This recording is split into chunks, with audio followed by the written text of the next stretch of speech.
मैंने अपनी जिंदगी में दीन की किताबें मदरसे के उलमा से पढ़ी हैं, गो के मदरसे में दाखिल होकर पढ़ने का मौका नहीं मिला। अब उसकी लंबी तफसील है।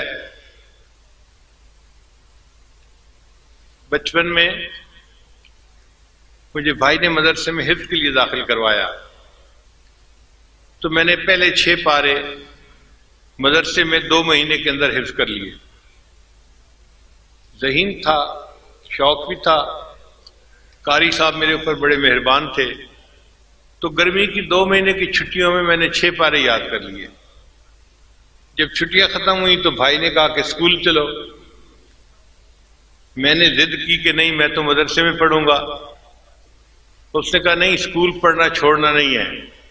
वो स्कूल में टीचर थे, मुझे जबरदस्ती स्कूल ले गए। वापस आया तो मैं अम्मी के सामने खूब रोया और मैंने कहा अम्मी मैंने स्कूल नहीं जाना, मैंने तो मदरसे में पढ़ना है। अम्मी ने भाई से बात की, भाई ने कहा कि नहीं नहीं, स्कूल इसको पढ़ाना है, अगर ये मदरसे की पढ़ाई करना चाहता है तो शाम को पढ़ लिया करे। मैंने पूछा कि शाम को कैसे पढ़ सकता हूं?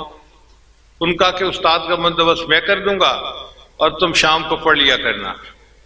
तो हमारे शहर में एक मुफ्ती थे, मुफ्ती वलीउल्लाह साहब,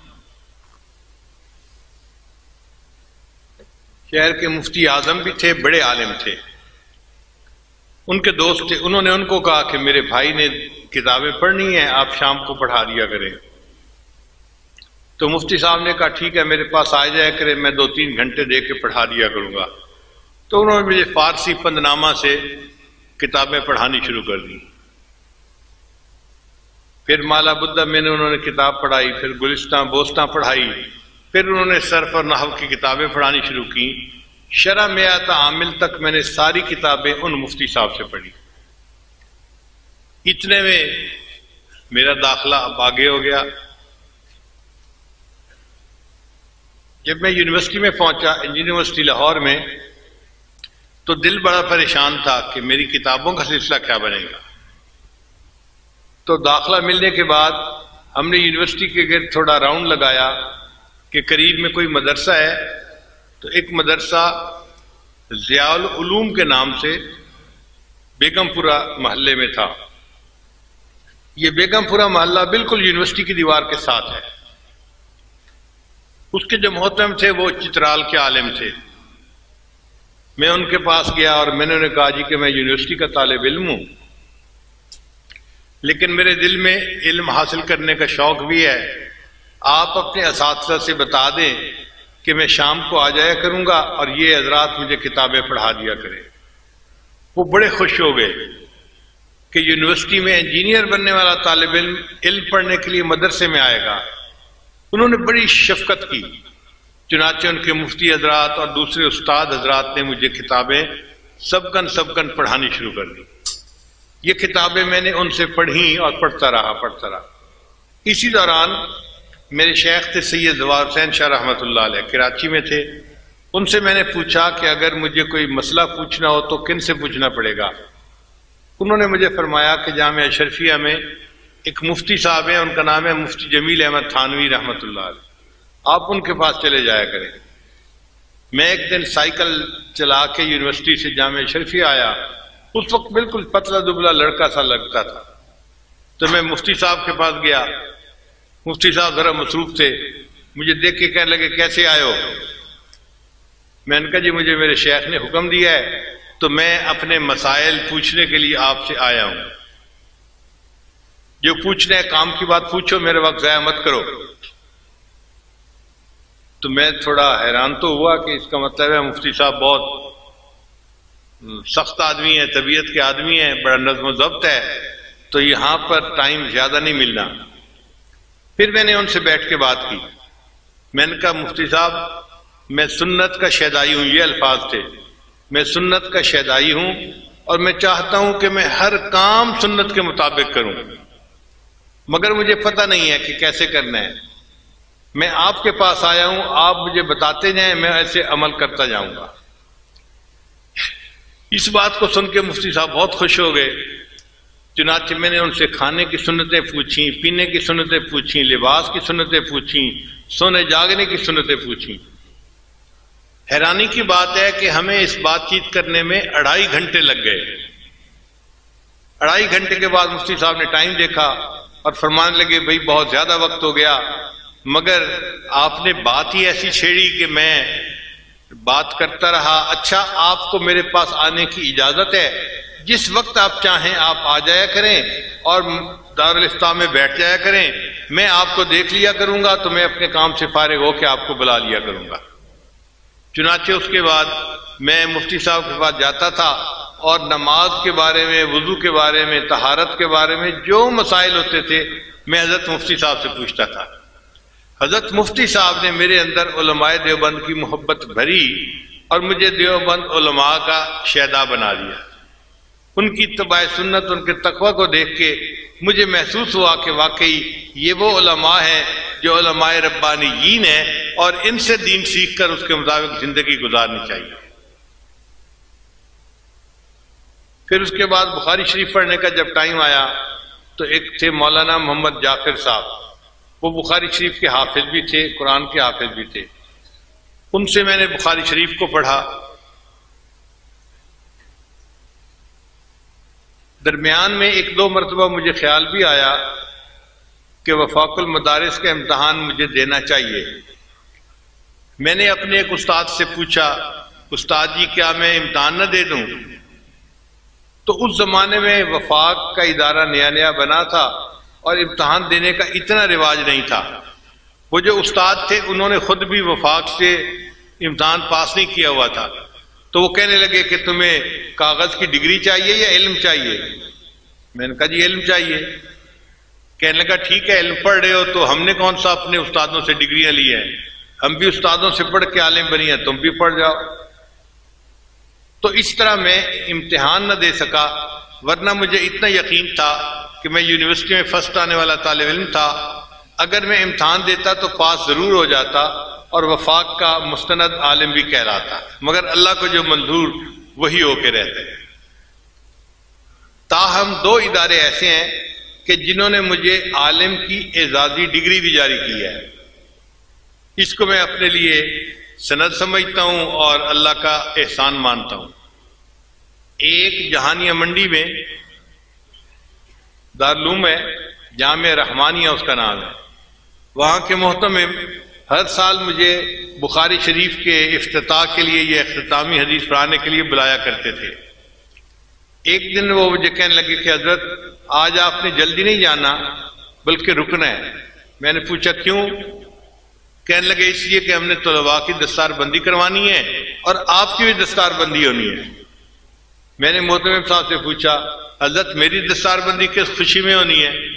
कहने लगे कि आपने जो दीन की खिदमत की है ना और आपके रशिया के सफर के हालात हमने सुने हैं, तो हमारे शूरा ने फैसला किया कि हम आपको अपने मदरसे की तरफ से एजाजी डिग्री जारी करें। मैंने कहा हजरत ये ठीक कैसे होगा कि आप मुझे एजाजी डिग्री? उन्होंने एक रजिस्टर उठाया, कहने लगे देखो ये हाजिर रजिस्टर है, मैंने साल के शुरू में आपका नाम तलबा की फहरिस्त में लिख दिया था और पूरा साल आप दीन का काम करते रहे, मैं आपकी हाजिरी लगाता रहा और आप बाकायदा इस साल के तलबा की फहरिस्त में आपका नाम शामिल है, अब हम आपको डिग्री दे सकते हैं। चुनाचे उन्होंने भरे मजमे में अमामा पोशी भी करवाई और मदरसे की तरफ से एजाजी डिग्री भी जारी कर दी। फिर उसके बाद दूसरी डिग्री कासिमुल उलूम मुल्तान के जो मोहतमिम थे उन्होंने अता की।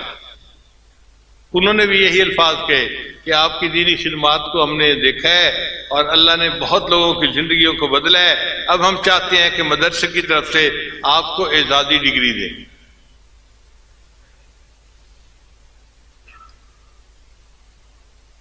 हदीस मुबारका में चंद वास्ते ऐसे हैं कि जिनके जरिए से इस आजिज को अल्लाह ने आली सनद अता फरमाई। अब बात चली पड़ी है तो मैं जरा तफसील भी बता दूं। मुझे देवबंद जाने का मौका अल्लाह ने अता फरमाया तो हजरत मौलाना सालिम कासमी रहमतुल्लाह अलैह जो कारी मोहतैयब रहमतुल्लाह के बेटे थे, और दारुल देवबंद वक्फ के मुहतमिम थे। उन्होंने अपने घर दावत दी। हमने उनके घर में खाना खाया तो मुझे कहने लगे हजरत आप मेरे साथ आए। तो मैं उनके साथ उठ के गया। वो मुझे एक कमरे में लेकर गए और एक चारपाई की तरफ इशारा किया, हजरत इसके ऊपर बैठ जाए। मैं बैठ गया। फिर पूछने लगे हजरत आपको पता है मैंने इस चारपाई पे आपको क्यों बिठाया है? मैंने कहा जी मुझे तो नहीं पता, मैं उन पीरों में से नहीं हूं जिनके घोड़े और बिलियां भी इल्म गैब जानते हैं। तो हंस पड़े। कहने लगे अच्छा मैं आपको बताता हूं कि ये चारपाई हजरत मौलाना कासिम ननौतवी रहमतुल्लाह अलैह की है और ये कमरा भी उन्हीं का है। और मेरा ये दिल चाहता था इस कमरे में इस चारपाई पर आपको बिठाकर इजाजत हदीस दूं। अब मेरी तरफ से आपको हदीस की इजाजत है। उन्होंने लिखी हुई सनद भी दे दी और उनकी सनद भी काफी आली थी। अल्लाह ने मुझे ये नेमत वहां पर अता फरमा दी। दूसरी हदीस की आली सनद, उसका भी अजीब किस्सा।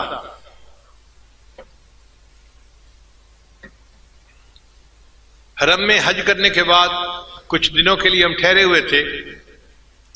तो एक दिन असर की नमाज मैंने हरम में पढ़ी तो मैंने देखा कि एक पतले दुबले से हैं बड़े मियाँ, वो बैठे और उनके गिर्द आकर तुलबा ने हल्का बनाकर बैठना शुरू कर दिया। तुलबा ने सुर्ख रुमाल बांधे हुए थे, अरबी तुलबा जो होते हैं, और उनके हाथ में किताबें थी। और जो हदीस की किताबें होती हैं ना, वो अपने साइज से एक नजर से पहचानी जाती हैं। स्कूलों कॉलेजों की किताबें और तरह की होती हैं और जो दीनी किताबें हैं उनका साइज और तरह का होता है। तो जब मैंने देखा कि ये तुलबा इनके गिर्द बैठ रहे हैं तो मुझे भी दिलचस्पी हुई, तो मैं जरा आगे हुआ। अब एक तालिब इल्म ने पहली हदीस मुबारका की बुखारी शरीफ की तिलावत की तो उन बुजुर्गों ने सबको इजाजत दी। मुझे दिल में ख्याल आया कि जो बुजुर्ग हरम में बैठकर हदीस की इजाजत दे रहे हैं ये कोई आली सनद वाले आलिम होंगे। तो मैंने उनके खादिम से कहा कि हजरत का तारुफ क्या है? उसने कहा जी हजरत का नाम है मौलाना अहमद अली, ये इंडिया के हैं और रहते इंग्लैंड में हैं और इनकी हदीस की सनद इतनी आली है कि पाकिस्तान के बड़े बड़े उलमा इनके पास आकर हदीस की सनद लेते हैं। मैंने कहा मसलन? कहने लगा मसलन हजरत मुफ्ती तकी उस्मानी दामत बरकातहू। जब उसने नाम लिया तो मैंने सोचा कि वाकई अगर हमारे शेख अल इस्लाम दामत बरकातहू जैसे बड़े हजरात जो जिबाल इल्म में से हैं उन्होंने इनसे हदीस की इजाजत ली तो इनकी आली सनद होगी। तो मैंने उससे कहा कि भाई क्या हजरत से मुझे इजाजत हदीस मिल सकती है? उसने कहा आपका नाम क्या है? मैंने कहा नाम मेरा है जुल्फकार अहमद नक्शबंदी। अब ये नाम सुन के ना वो बंदा तो उछल पड़ा और वहीं बैठे बैठे हजरत हजरत हजरत ऊंचा ऊंचा कहने लगा।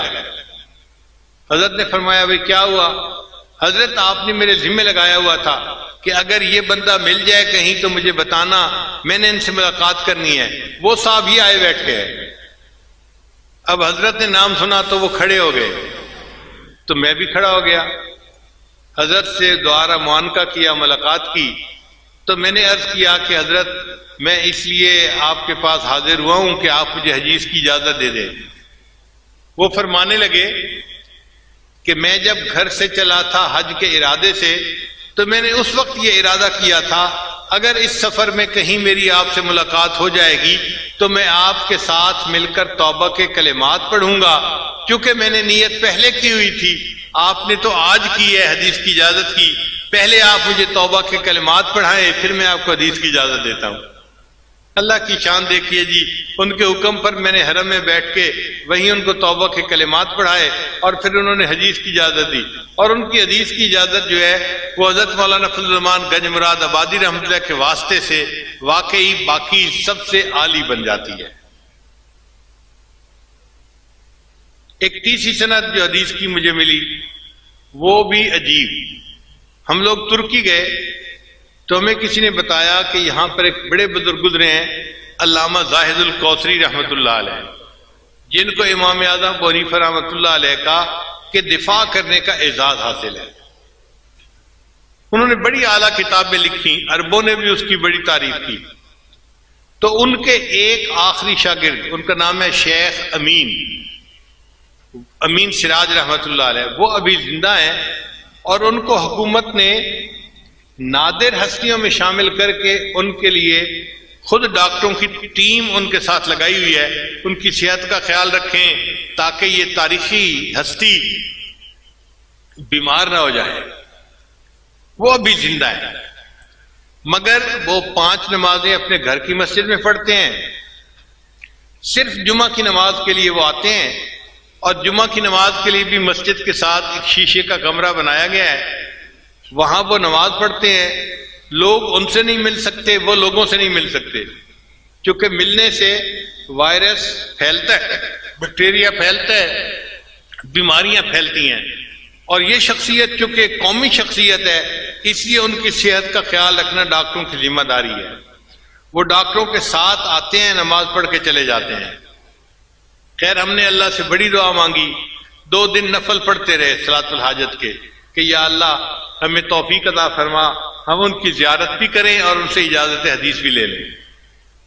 मुझे एक आलिम ने बताया, वो जल्दी हदीस की इजाजत नहीं देते, वो कहते हैं कि 10-15 दिन मेरे साथ रहो और दर्स में बैठो, फिर हदीस की इजाजत दूंगा।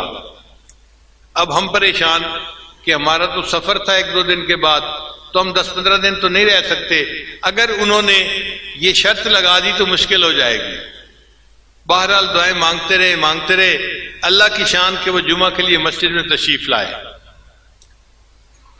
उनका एक खादिम था, वो कमरे से बाहर निकला तो मैंने उससे बात की। मैंने कहा कि भाई मैं इस तरह पाकिस्तान से आया हूं और ये मेरा नाम है, और आप हजरत को मेरे सलाम भी दें और अर्ज करें कि अगर हदीस की इजाजत दे दें तो उनका मेरे ऊपर बड़ा एहसान होगा। खादिम ने जाकर उनको नाम बताया तो वो फरमाने लगे कि ये नाम तो मैंने पहले सुना हुआ है, ये पाकिस्तान के शेख आए हैं, तो अब मेरा भी दिल चाहता है कि मैं इनसे मुलाकात करूं, उनको अंदर ले आओ। लो जी, हमें कमरे के अंदर जाने का मौका मिल गया। जब कमरे के दरवाजे पर मैं पहुंचा ना, तो डॉक्टर ने मुझे रोक लिया। जी, आप पाकिस्तान से आए हुए हैं और आपके मुल्क में तो हाइजानिक कंडीशन अच्छी नहीं है, तो आप तो इनसे नहीं मिल सकते। मैंने कहा भाई मेरी भी चाहत थी और शेख ने भी याद किया था, इसलिए मैं आया हूं। उनका नहीं, आपको हम इस कमरे में नहीं आने देते। फिर उसने दूसरे डॉक्टरों को कहा, जी ये पाकिस्तान से आए हैं, इनको इस कमरे में दाखिल नहीं होने दे सकते। तो और डॉक्टर भी आगे करीब आ गए। अब जाना मुश्किल अंदर। तो शेख अमीन सिराज ने देखा तो उन्होंने अरबी जुबान में उनसे बात की कि तुम इस बंदे को क्यों रोके हुए हो।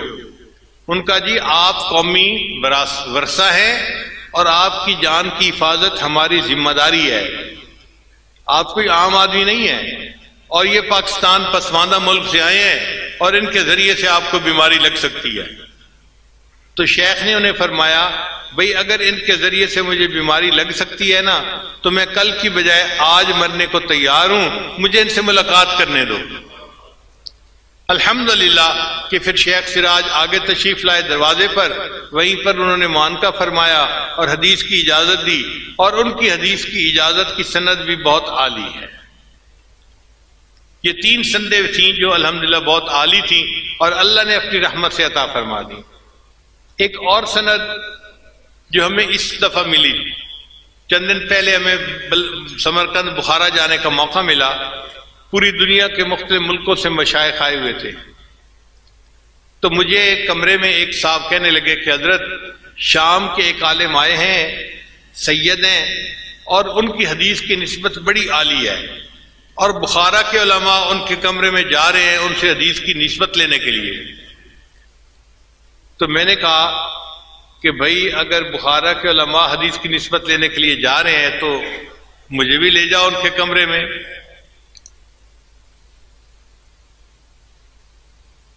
कहने लगे जी कैसे। मैंने कहा व्हील चेयर ले आओ, मैं चलता हूं उनके कमरे में। आज जब मैंने कहा ना कि व्हील चेयर ले आओ, मैं चलता हूं उनके कमरे में, तो हमारे दोस्तों में से एक दोस्त बैठे हुए थे, वो कहने लगे हजरत आप ना जाएं, यहीं बैठे, मैं आपको एक बात बताता हूं। मैंने पूछा क्या। कहने लगे असर की नमाज के बाद वो शेख मुझे मिले थे और उन्हें मुझसे कहा था कि आप शेख जुल्फकार अहमद नक्शबंदी के खलीफा हैं, अगर मुझे उनके पास आने का कोई वक्त मिल सकता है तो आप मुझे फोन कर देना, मैं उनसे तौबा के कलिमात पढ़ने के लिए आऊंगा। तो उन्होंने तो पहले से मुझे कहा हुआ है, तो मैं उनको फोन कर देता हूं, वो खुद तशरीफ ले आएंगे। मैंने कहा ठीक है। चुनाचे उन्होंने फोन किया तो वो जो आलिम थे वो उसी वक्त अपने एक और शेख के साथ तशरीफ ले आए। वहां पर उन्होंने आकर तौबा के कलिमात पढ़े और इस साजिद ने उनसे हदीस की इजाजत के लिए दरखास्त की, तो उन्होंने भी हदीस की इजाजत अता फरमा दी। मैंने उनसे पूछा कि आपकी हदीस की इजाजत आली कैसे बनती है?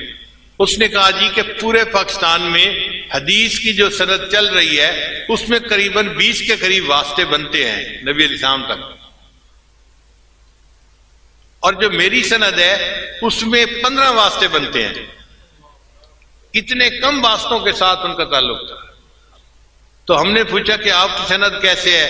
फिर उन्होंने तफसील बताई कि मेरी सनद जो थी वो अल्लामा शामी इब्ने आबिदीन रहमतुल्लाह अलैह के वास्ते से नबी अलैहिस्सलाम तक पहुंचती है, और इस वक्त पूरी दुनिया में हदीस की इजाजत की ये सबसे छोटी सनद है, इसके सिवा और कोई सनद नहीं है। फिर उन्होंने छपी किताब भी हमें दिखाई।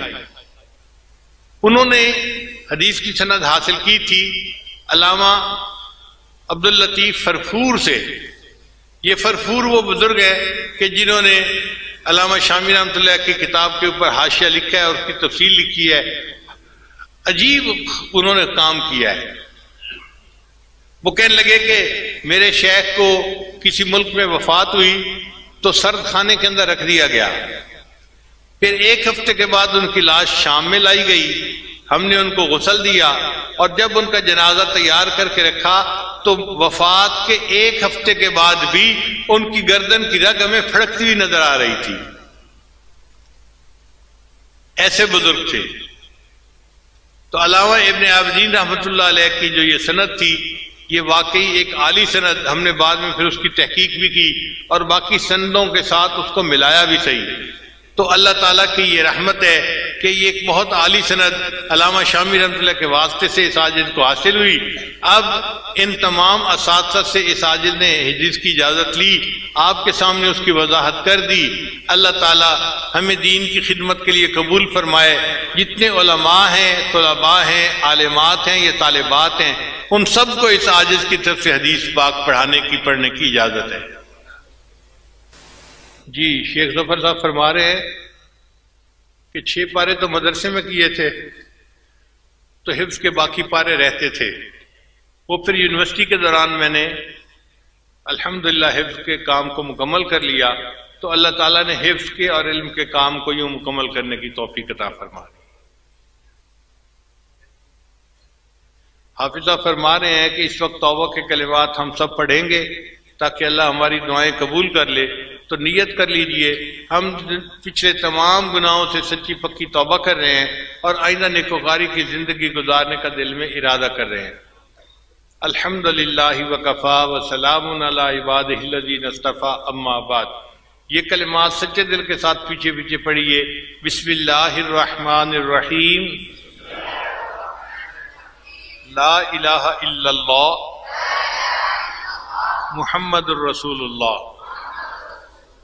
आमन्तु बिल्लाहि व मलाइकतिही व कुतुबिही व रुसुलिही वल यौमिल आखिरी वल क़द्रि खैरिही व शर्रिही मिनल्लाहि तआला वल बअसी बअदल मौत। आमन्तु बिल्लाहि कमा हुआ बिअस्माइही व सिफातिही व क़बिलतु जमीआ अहकामिही इक़रारुम बिल लिसानि व तस्दीक़ुम बिल क़ल्ब। अशहदु अल्ला इलाहा इल्लल्लाहु व अशहदु अन्ना मुहम्मदन अब्दुहु व रसूलुहु। अस्तग़फिरुल्लाह रब्बी मिन कुल्लि ज़ंबिन व अतूबु इलैहि बिरहमतिका या अरहमर राहिमीन। इन कलिमात को पढ़ने से हम तो बताए जा चुके हैं। चंद मामूलात हैं जिनको बाकायदगी से करेंगे तो अल्लाह ताला दिल को मुनव्वर करेंगे। पहला अमल 100 मरतबा इस्तिग़फ़ार सुबह शाम पढ़ना। दूसरा अमल 100 मरतबा दुरूद शरीफ सुबह शाम पढ़ना। तीसरा अमल कुरान मजीद की तिलावत रोज़ाना करना। चौथा अमल चलते फिरते हर वक्त दिल में अल्लाह को याद करना। और पांचवा अमल सुबह शाम 10-15 मिनट के लिए मुराकबा करना। मुराकबे का तरीका बहुत आसान है। अल्लाह की तरफ लौ लगा के आंखें बंद करके आप बैठ जाया करें और ये महसूस किया करें कि अल्लाह की रहमत आ रही है, दिल में सिमा रही है, जुल्मत और स्याही दूर हो रही है और हमारा दिल अल्लाह अल्लाह अल्लाह